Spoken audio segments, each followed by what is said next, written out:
It's going to be a big show like it always is. And I am starting it off with a big old told you so, told you so, told you so, told you so.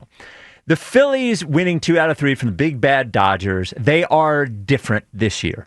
This year's Phillies, we may see a lot of the same faces. Lineup looks a lot the same. The rotation looks a lot the same. Change here, change there. But the Phillies this year are different. We need to erase the scar of the Mets series and realize that this team has gotten, as far as record goes, regular season has gotten better each year. But the most important thing this year is that they're approaching this season in a different way, a way that we requested that they do, that I'm not even sure I believe they could do, and it is showing on the field, right? Their strikeout rate is down. Their approach to the plate, that's what everybody wanted. I mean, we could talk about the little things, but the approach to the plate, they don't want them chasing. So their chase rate is down. Their strikeout rate is down. Their walk rate is up. The daycare is gone, right? We're not celebrating every win like it's a world championship. Well, one guy's kind of still in the daycare. Who's that?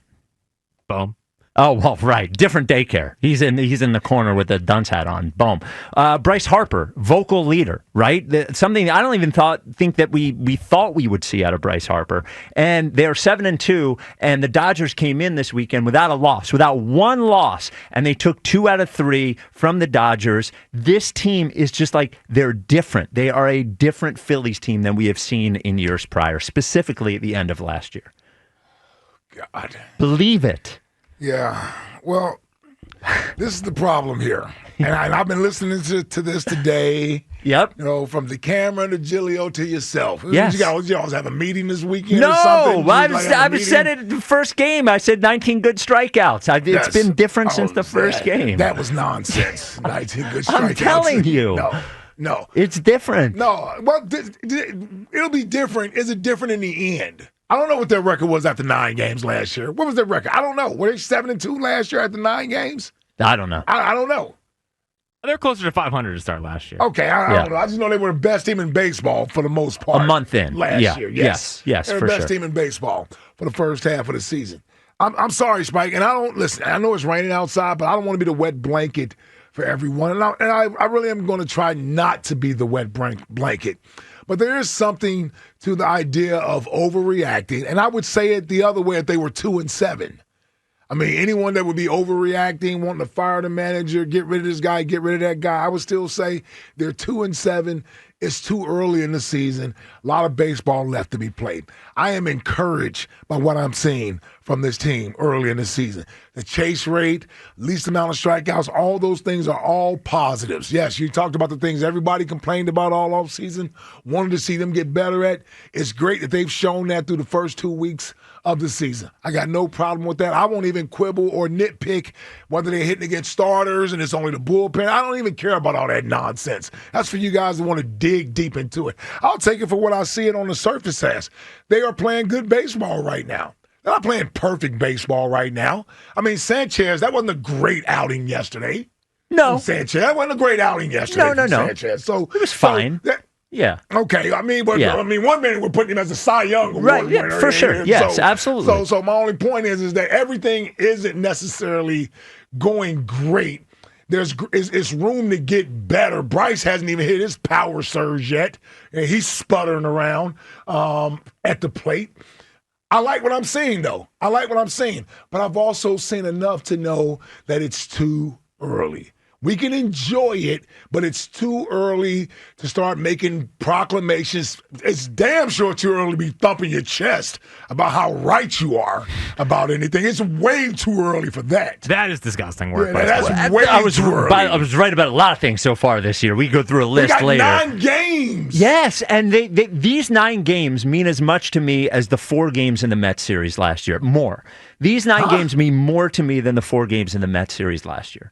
They do. You got to break that one down to me because I don't understand that at all. They do, because all those 4 games did was reaffirm what I had at least already believed about the Phillies from the 3 months prior. Right? Like they were a dead team. They were dead in the water when they played the Mets. They had been dead for 2 months. All the Mets series was a coronation of what had already happened. Them approaching this we talked about the ability to be different at this age, right? The core of the team over 30, can they really approach things different, especially when they've had so much success in their individual careers in the regular season, not championships, but they can say, hey, look, we won 95 games. We don't need to do anything different. Hey, look, we had a top 5 offense. We don't need to do anything different. All those things. And they're doing the things different. And they are. And the fact that they are doing that is meaningful. Well, they couldn't say that. The idea that they could just say we're doing it the way we've been doing it. To themselves. Well, yeah, but then there would be consequences for the results. I guess, but the results in the regular season were fine last year. Like, I think they could have chalked it up to that's baseball. I think they really could have, especially the way they talked after that series. I didn't feel like a desperation from them after this series. So to come into this year and really be doing the things that we knew they needed to do, and we didn't even know that they could do it, right, at this point in their career. We asked plenty of experts over the offseason. Can a team really change their approach? Can a player really change their approach when they're 30, 32 years old? And they have done it. And through 9 games. Yes, and we're seeing the results from it. But every time they win a game and every time they win a series, it just reaffirms for them that they're doing the right thing. That's fine. It just feels different to me than it has. For us, it says do it in October. But are we going to do that all year? Yeah. See, I don't think that's fair. Well. I mean, it's the same thing we do with the Sixers. But I guess it's the same thing we would do with the Sixers. If the Eagles were to make it to the playoffs every year but lose in the first round, if they were the Cowboys, never making it to an NFC championship game, no one would care. We wouldn't care that they started off 4-0. Or 3-0. We would say, get to the playoffs and show me something different. Because obviously you went through this. Like I think you can, this is not a shot at Ike, but I'm making a point. I promise. I promise I'm making a point. It was different to say. Careful with the knife. Never. I would never do that. You don't need to twist it too hard. No. I'm just saying. Like it was easy to say in 2004 it was different because T.O. got there, but I don't think when you in 2003 it was like, wow, this team's different. Like, right, I agree. Yes, 0-2. But when you add T.O., that. It's changing the science of the team, the chemistry of the team. And I got news for you. Even with T.O. being here, that was a new excitement to the team. It still was about the postseason. The only thing that made it different that year is that, like you just said, we had a new player, so people could find something to be excited about that was different with the season. The Phillies didn't give us that this year. So we're looking at essentially the same team with obviously Luzardo and Kepler is here. Yep. Bermano. But for the most part, it's a bum. It's the same team. And again, I'm not poo-pooing the team. I'm happy. I'm good with it. But the idea that somehow this is a I told you so moment and the team is great, no, you would feel different if the moment this team goes on a 3 or 4 game losing streak, they lose a couple of series, I'm not going to hear all of this. I'm not going to hear how great they are right now. 215-592-9494. Do you think the Phils are different this year? Do you feel a difference in the team this year compared to last year and previous years? Jack, what do you think? So I think there's different aspects, but I'm more on Ike's side than your side. I like how serious they're taking the beginning of the year. I think Thompson's actually shown a lot of urgency, which I like. Mm-hmm.